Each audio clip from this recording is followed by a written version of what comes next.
The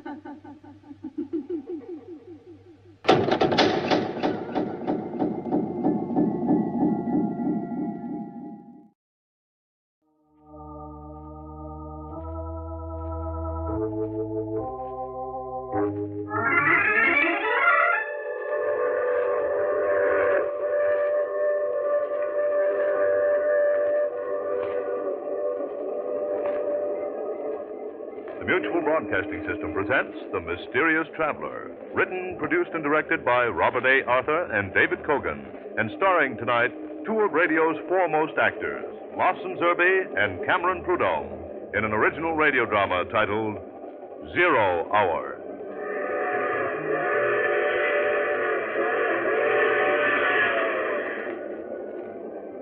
This is The Mysterious Traveler, inviting you to join me on another journey into the realm of the strange and the terrifying. I hope you will enjoy the trip, that it will thrill you a little and chill you a little. So settle back, get a good grip on your nerves, and be comfortable, if you can, as you hear the story I call 0 Hour.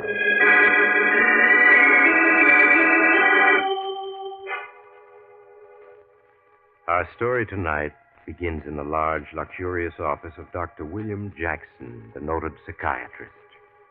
Dr. Jackson, a tall, intelligent-looking man in his late 50s, is seated in a chair beside a fireplace reading a patient's case history.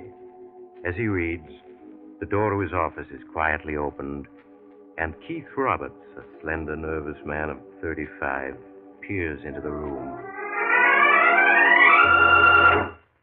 Pardon me, Doctor. Oh, it's you, Mr. Roberts. Come in. Thank you. Is there anything I can do for you? Doctor, I just couldn't stay in my room. I must talk to you. I simply must. Well, now, won't tomorrow do? No. It'll be too late then. It's got to be tonight. I see. Well, here, take this chair by the fireplace. Thank you. Doctor, I know you're my final hope. That if you don't find me sane, they'll put me away. This is my last chance. I must make you see that my story is true. Are you sure it can't wait till tomorrow? No. Every minute counts. Even now, time is running out. You sound as though an overwhelming disaster were about to happen. Yes, Doctor. That's just it. A disaster such as the world has never known is about to happen. It will affect every human being on Earth. Suppose you start from the beginning and tell me everything. From the beginning? Yes. Well, I suppose it all began that day 6 months ago in Philip Cromwell's office. Cromwell is the fellow who publishes my books. I'm a writer, you know. Yes, I know. Well, Cromwell told me that he had acquired the literary rights to the life of the world-famous scientist, Professor Dana Friedberg. And I was the man who would write the professor's biography. I think that day, Doctor, was the happiest in my life. I was to have the opportunity to talk to Professor Dana Friedberg every day and grow to know him intimately. He was a scientist and humanitarian who I, like countless thousands, had admired and respected for years. Well, it was with a certain feeling of excitement that I arrived at Ardmore, Pennsylvania, where the professor lived and taught. I registered at the inn and then phoned the professor's secretary for an appointment. Professor Friedberg lived in a small cottage, and as his housekeeper led me to his study, I could see the house was plainly furnished. The study itself was overflowing with books. They were everywhere. And there amidst the books sat the professor himself. White-haired, small, puffing on a pipe. Come in, Mr. Roberts. Come in. Thank you, Professor. Here, let me remove the books from this chair so you can sit down. So, you are the young man who is going to write my biography? Yes, sir. I want this book to do justice to your life, Professor. To make people realize what you've contributed to humanity. Well, I might have contributed a great deal more if people only understood men of science. How do you mean, sir? Scientists work and think in terms of the future. Scientific research has always been handicapped by men who had no faith in the visions of science. Well, don't you think, Professor, science has achieved so many miracles that people aren't as skeptical as they once were? I wish I could agree. But believe me, Mr. Roberts, if I were to advance the theory that there is a civilization on Mars, many people would say that old Professor Friedberg is in his dotage. Yes, I suppose you're right. You speak of a civilization on Mars. Do you have any theories on that, Professor? No, none at all, my friend. But it is quite possible there is a civilization on Mars, one even more highly developed than our own. Well, I find the idea quite intriguing. We scientists here on Earth are planning atomic-powered ships. Ships that will be able to fly to other planets. Who knows, perhaps Mars or some other planet is far in advance of us scientifically. Perhaps we will wake up one morning to find that we have visitors from another planet. Strange, isn't it? When we think of such things, it's always we who will fly to another planet. It never occurs to us that another planet may reach us first. Exactly. And yet, who knows? At this very moment, a rocket ship or some other type may be on its way to Earth. Yes, my friend, things may be happening on other planets that we here on Earth cannot even comprehend. Yes, I have learned one important fact in this long life of mine. Anything is possible.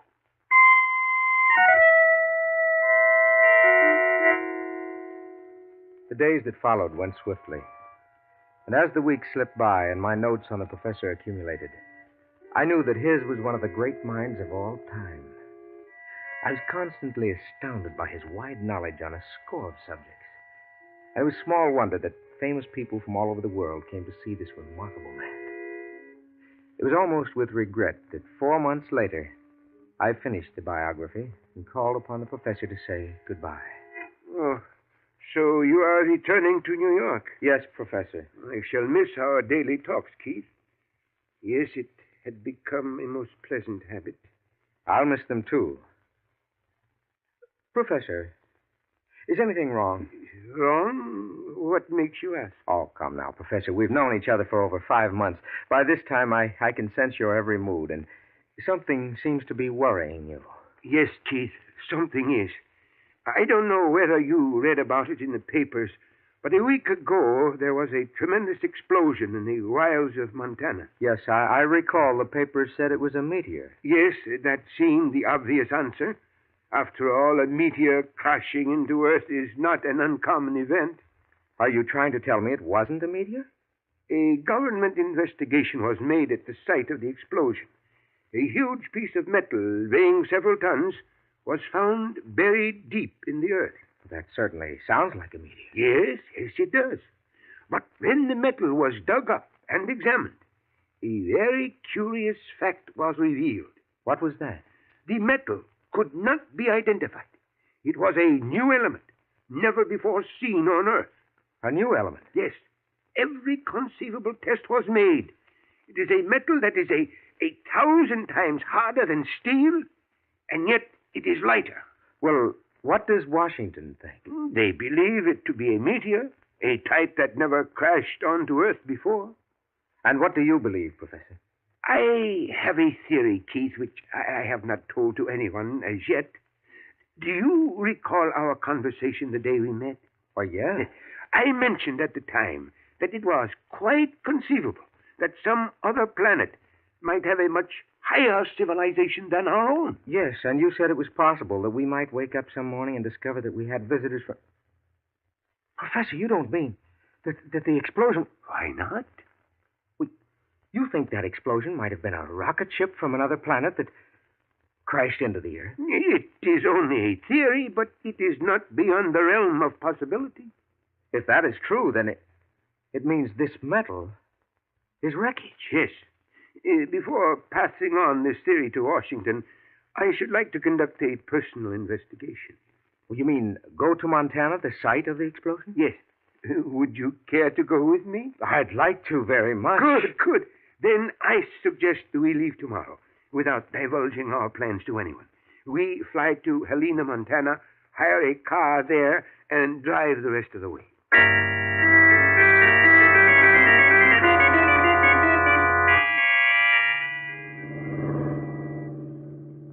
How much further do you think it is, Professor? It should be just beyond that hill ahead. Well, this certainly is desolate country. You can hardly call this a road. Yes. That large ranch house we passed 20 miles back is the nearest dwelling to where the explosion occurred. Well, we're coming to the top of the hill. Oh, there it is, Professor. Oh, say, that's quite a hole. Yes. According to the report, it is 200 feet in diameter, 70 feet deep. What an explosion that must have been. I understand it was visible for 60 miles. Well, just what are your plans, Professor? Well, the hole has already been thoroughly examined by the government investigators. I suggest that we carefully search the ground for hundreds of yards around the hole. They may have overlooked something. I see. Well, here we are, Professor. Yes. Now we shall see if there is any substance to my theory.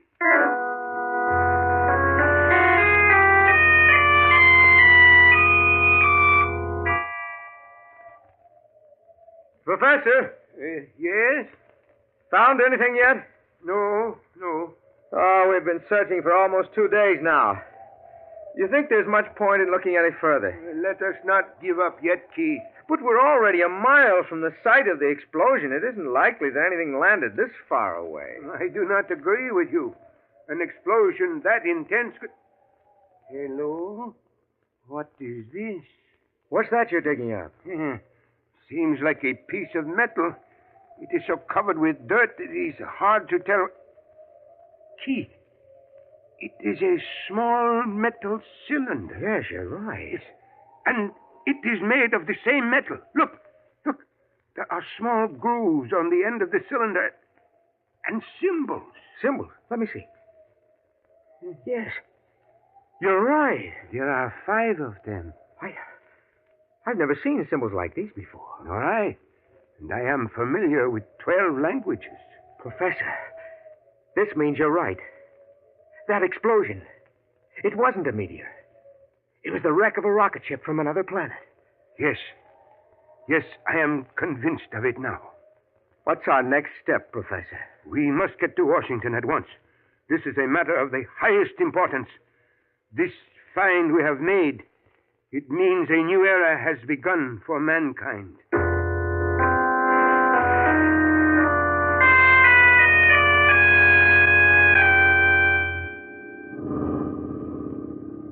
Keith, perhaps you had better stop at that ranch house up ahead. Why, Professor? I will use their telephone and call Washington.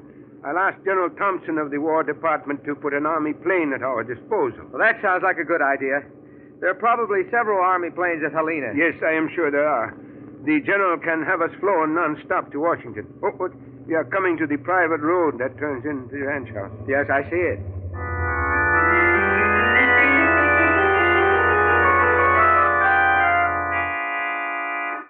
How do you do, gentlemen? My name is Jason DeCoven. I'm owner of this ranch. I understand you wish to use my telephone. Yes, if it is not too much trouble. I'm very sorry, Professor Friedberg, but my phone is out of order. I see you know me. But of course, Professor. I've long been a great admirer of yours. I am sorry your phone is not working. Come, Keith, we had better be going. Oh, but, Professor, it's already dark. It's time for supper. Won't you join me? I'd be honored. No, thank you. We really must be on our way. Come now, Professor. Surely Washington can wait a few more hours. What makes you think we're going to Washington? My men were watching the two of you from a distance as you examined the site of the explosion. Naturally, I assume you're on your way to Washington with the results of your investigation. Tell me, Professor, did you find anything of interest? Who are you? I've already told you, Professor. My name is Jason DeCoven. Your accent, I cannot seem to place it. Would you mind telling me your nationality? Come now, Professor. As one of Earth's most brilliant scientists, surely you must have guessed by this time. I see it all now. Yes, I see it all. Professor, what's this about? Who is this fellow? Keith, we have made a terrible blunder. What do you mean? That explosion was a rocket ship from another planet. But you and I mistakenly assumed it was the first. You mean other landings have been attempted? Yes. But how do you know?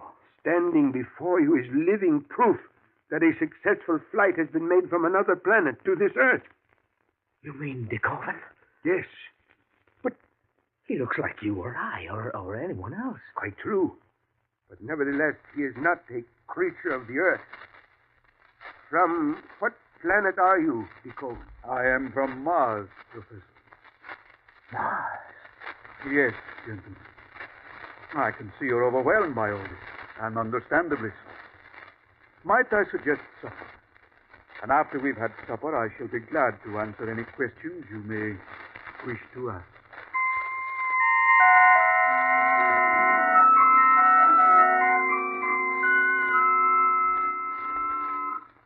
It's a pity you gentlemen weren't in the proper frame of mind to enjoy this supper. My chef excelled himself tonight. I can see you're both impatiently waiting to ask questions. Please feel free to do so, gentlemen. How long have you been on Earth, Mr. Deacon? I arrived in 1931. 1931? Yes, 17 years ago. I arrived on the first atomic rocket ship. Just how many flights have been made these past 17 years between Mars and Earth? 411. That explosion 10 days ago of one of our ships was our first mishap. Most unfortunate. Those 411 flights you speak of, were all the landings made here? Yes, this is our main base. Our ships land here at night, dispose of passengers, and take off in a matter of 3 hours. Passengers? Well, just how many men from Mars are there on Earth at this moment? A little over 40,000. 40,000? Yes. 7,000 are in the United States. The others are scattered all over the world. For what purpose? I believe in this country you call it a fifth colony. In other words, you are preparing for an invasion. Yes, Professor. But why? Why? We Martians, Professor, are but 200 years ahead of the Earth, scientifically speaking. The Council of Mars believes that if we don't conquer Earth now, someday Earth will conquer us. It is what you might term a preventive war. You're actually going to invade us? Yes, Mr. Roberts. We now have 40,000 agents in key positions all over the world. And our fleet of invasion ships are ready. I take it then that we may expect the invasion momentarily. Yes, to be exact, the Earth will be invaded on June 22nd at 8:30 p.m., New York time. Well, that's less than a month from now. Yes. And your plans are to wipe out the people on Earth? Only if they resist. That would be most foolhardy. Our fleet of 200 atomic ships carry weapons that will overwhelm you in a matter of minutes. As for our Martians, one is the equal of 10 Earthmen. You don't seem to think very highly of us. You misunderstand me. You see, we have advanced many ways scientifically. Not only do we live longer, but we Martians are 10 times as strong as you Earthmen. You don't look it. I shall prove it. Do you see that log by the fireplace? Oh, yes. Notice that the diameter of this log is almost 2 feet. Could any Earthman break this log in half with his bare hands? Certainly not. Watch. Professor, did you see that? He shattered the log into splinters. A very trivial feat. All the Martians are just as strong as I, some even stronger. You are very quiet, Professor. I was thinking of the evening of June 22nd and the invasion. Yes. Let us hope that no resistance will be offered. Well, gentlemen, now that you are my guests, I will show you to your rooms. This way, please.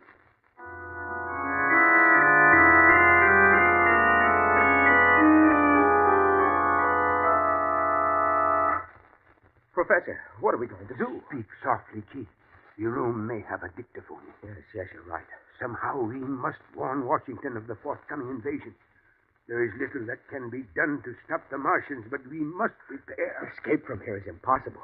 Look out the window, Professor. That wire fence is charged with electricity. The grounds are all lit up with those floodlights, and there are guards everywhere. Yes, this ranch is like a fortress.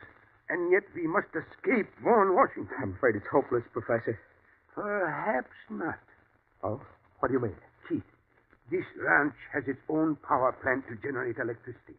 Now, if I were to short-circuit the system, you might be able to escape in the darkness and confusion. Yes, maybe I could. Look, it is a 12-foot jump from the window to the ground, and then to the garage It is 20 yards. Now, if you are fortunate, you will be able to start the car before anyone can stop you. But, Professor, there's the gate. How will I get out? It is 200 yards from the garage to the fence. If you get up enough speed, you ought to be able to crash through the gate. Yes, you're right.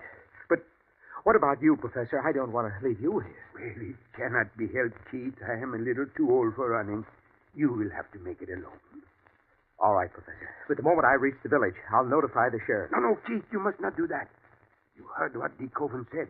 He has Martian agents scattered all over the country. The sheriff may be one of them. Yes. Yes, I hadn't thought of that. Once you escape, DeKoven will leave no stone unturned to recapture you. You must get to Washington before he can stop you. Who am I to see in Washington? General Wadsworth, head of scientific research. Tell him exactly what happened and the date for the invasion. All right, Professor. Stand by the window while I create a short circuit. There is a socket in the wall over here. Ah, yes. This will do. Now, the minute the lights go out, jump, Keith, and keep running. Yes, Professor. Good luck. Thank you, sir. There go the lights. Jump, Keith. I jumped out of the window before the words were out of the professor's mouth. The moment I hit the ground, I started running. In a matter of seconds, I reached the garage and climbed into my car. Fortunately, there were no guards nearby. I started the motor, stepped on the gas, and the car roared out of the garage. The car was doing 60 miles an hour as it crashed through the front gate and onto the main highway. Shots rang out as I crouched low in the driver's seat. A half hour later, I reached a small town and succeeded in hiring a pilot and a private plane. As we took off, a car came racing across the airfield, trying unsuccessfully to prevent the takeoff. 15 hours later, I was in Washington, telling my story to General Wadsworth. And you say, Mr. Roberts, you escaped from the ranch in Montana last night. Yes, General, and Professor Friedberg is still there, a prisoner of this Martian agent DeKoven. We must rescue him, General, we must. Now, please don't excite yourself, Mr. Roberts. I've sent for a doctor, and he'll be here any minute. He'll give you something to calm your nerves. A doctor? You mean you don't believe me? You think I imagined everything? You've probably been working too hard, and as a result... But I tell you, it's the truth, every word of it. The professor is a prisoner of this Martian agent DeKoven. Why won't you believe me? Here's today's newspaper. If you look at this story on the front page, you'll note that Professor Friedberg is dead. Dead? Yes. He was found dead in his bed at Ardmore, Pennsylvania this morning. And furthermore, a medical examination revealed he's been dead 48 hours. Heart attack. That's impossible. The professor was with me last night in Montana. Just 16 hours ago. Please, Mr. Roberts, get hold of yourself. It's all here in the paper, just as I've told you. Well, wait a minute. Now I'm beginning to see what happened. Please, Mr. Roberts. DeKoven murdered the professor with a drug. A drug that made it appear as if he died of a heart attack. Yes, that must be it. But you said you'd seen the professor only 16 hours ago. Yet the medical examiner said he'd been dead 48 hours. DeKoven's behind that. Somehow DeKoven has made it appear that the professor has been dead 48 hours to discredit my story. And after he murdered the professor, he had the body flown to the professor's home. Don't you see, General? DeKoven wants you to think I'm insane to prevent you from believing my story. Now, you must listen to me. The Martian invasion is scheduled for June 20... There you are at last, Doctor. I'm afraid Mr. Roberts here is very badly in need of your services. See what you can do, won't you, Doctor?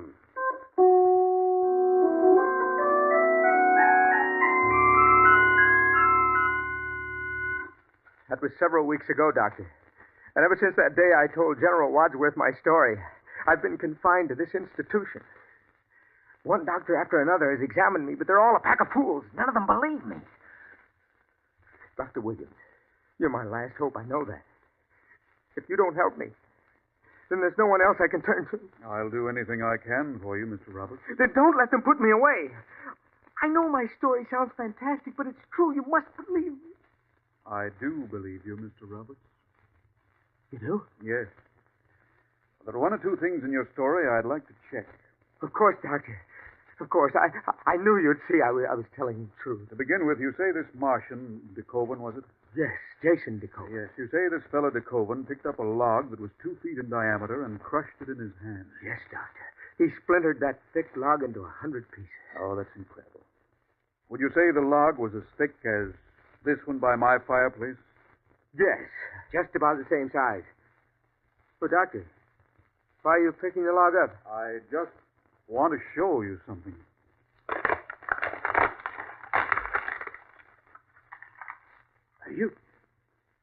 You splintered the log into small pieces, just as DeKoven did. You're one of them.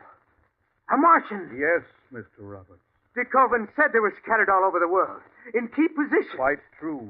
We've been watching you with great amusement these past weeks. We knew your story would never be believed, not after DeKoven's clever disposal of Professor Friedberg. What are you going to do with me? Declare me insane and confine me to this institution? Oh, no, Mr. Roberts. You're perfectly free to leave at any time. I'm free to go? Yes, any time you desire. Aren't you afraid that someone in Washington might believe me? No, Mr. Roberts, you no longer present a problem. I believe you said the invasion was scheduled to occur on June 22nd at 8:30 p.m. New York time. Is that correct? Yes. In other words, tonight. Tonight? Yes. Didn't you know it's June 22nd? I've lost all track of time. I see by my watch it's exactly 8:28. According to your story, the invasion should start in just 2 minutes. Yes. I'll open a window so we can see the skies. Yes. There's the Martian invasion fleet coming into the stratosphere. Mr. Roberts, I do believe your story. It is now 0 hour. The invasion has begun.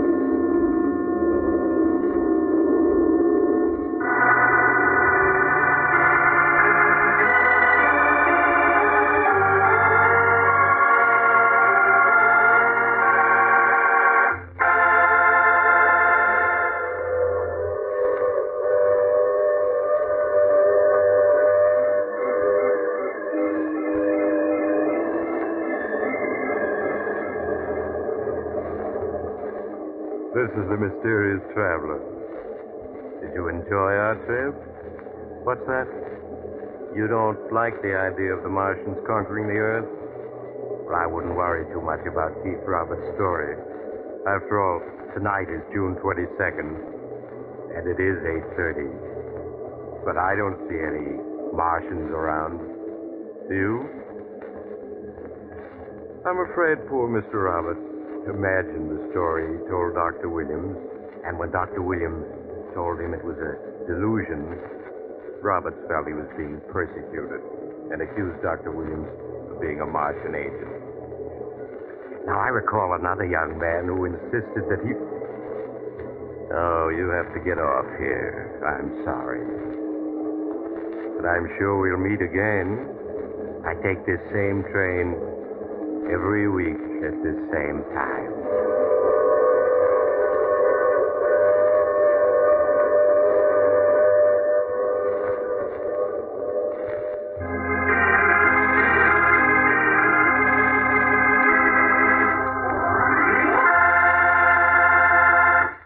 You have just heard The Mysterious Traveler, a series of dramas of the strange and terrifying. All characters in tonight's story were fictitious, and any resemblance to the names of actual persons was purely coincidental. In tonight's cast were Maurice Tarplin, Lawson Zerbe, Cameron Prudhomme, and Bill Smith. Original music was played by Paul Taubman. Sound was by George Cooney, broadcast engineer Al King. Mysterious Traveler is written, produced, and directed by Bob Arthur and David Kogan.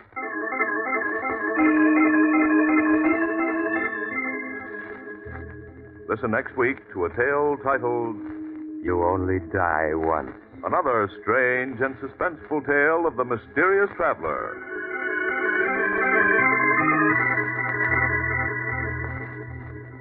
This program has come to you from our New York studios. Another program of tense and dramatic action will follow in just a minute. Stay tuned to the station for Official Detective. Carl Caruso speaking. This is the Mutual Broadcasting System.